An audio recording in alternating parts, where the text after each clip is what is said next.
6 महिन्यापूर्वी आमचं ज्यावेळेस बोलणं झालं होतं त्यावेळेस बाबा महाराजांनी हा पुतळा बॉम्बे रेस्टॉरंट चौकाच्या परिसरामध्ये बसण्यासाठी जागा बघण्याची बापटसाहेबांना विनंती केली होती. म्हणजे त्या भागामध्ये त्या लोकांना म्हणजे आपल्या NH4 मधनं जाणाऱ्या लोकांसाठी हा पुतळा एक आदर्शवत ठरेल आणि एक चांगल्या पद्धतीचं लोकांना त्याचं ज्ञान होईल यासाठी त्यांनी हे केलं. त्याबद्दल मी खरं प्रथम त्यांचे आभार मानतो. कारण त्यांची संकल्पना आहे, त्यांनी अतिशय चांगल्या पद्धतीनं त्याचं डिझाईन पण तयार केले.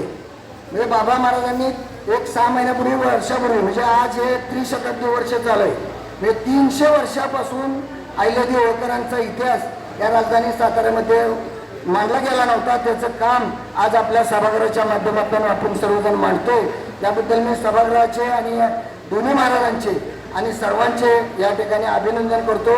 आणि या त्याच पद्धतीनं पोहे नाका ते बॉम्बे रेस्टॉरंट चौक हा जो ऐतिहासिक रस्ता आहे या रस्त्याला पण राजमाता अहिल्या पुण्यश्लोक राजमाता अहिल्यादेवी होळकर यांचं नामकरण देण्यासाठी सर्व सभागृहानं मंजुरी द्यावी अशी पण मी या ठिकाणी मान्यता सर्वांच्या वतीने मागतो. धन्यवाद.